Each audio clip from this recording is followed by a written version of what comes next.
There's a line to a quarry at the end of Thomas's branch. It goes for some distance along the road. Thomas was always very careful to whistle here in case anyone was coming.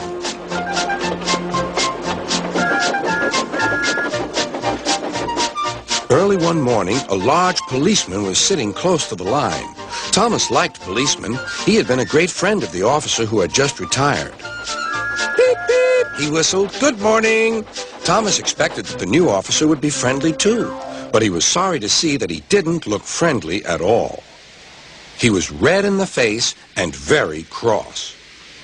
Disgraceful, he spluttered. I didn't sleep a wink last night. It was so quiet, and now engines come whistling suddenly behind me.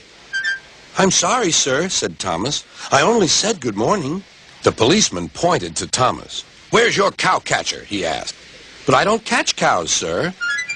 Don't be funny, snapped the policeman. He looked at Thomas's wheels. No side plates either. And he wrote in his notebook. Engines going on public roads must have their wheels covered and a cow catcher in front to protect people and animals from being dragged under the wheels if they stray onto the line. You haven't, so you are dangerous. Rubbish, said Thomas's driver. We've been along here hundreds of times and never had an accident. That makes it worse, the policeman answered. He wrote regular lawbreaker in his book. Thomas puffed sadly away.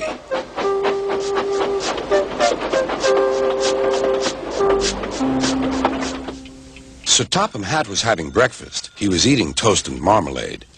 The butler came in. Excuse me, sir. You're wanted on the telephone. Bother that telephone, said Sir Topham Hatt. I'm sorry, my dear, he said to his wife. Thomas is in trouble with the police, and I must go at once. At the station, Thomas's driver told Sir Topham Hatt what had happened.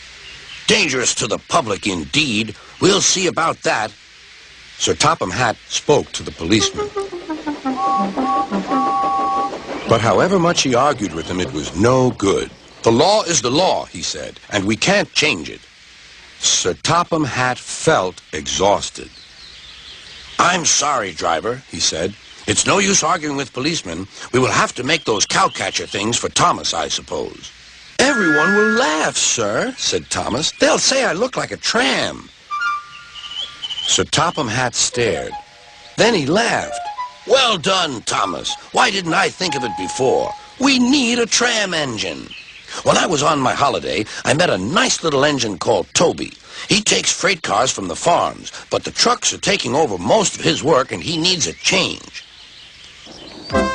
He has cow catchers and side plates. I'll write to his superintendent at once.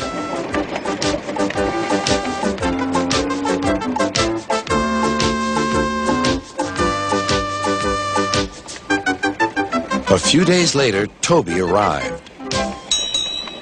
That's a good engine, said Sir Topham Hatt. I see you've brought your coach, Henrietta. You don't mind, do you, sir? Asked Toby.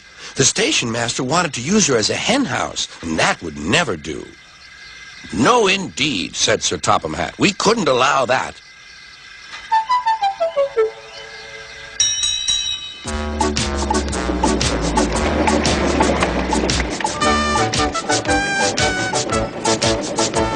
Toby made the silly cars behave even better than Thomas did.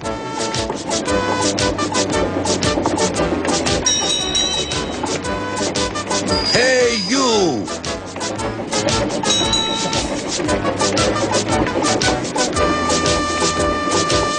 At first, Thomas was jealous, but he was so pleased when Toby rang his bell and frightened the policeman. They've been firm friends ever since.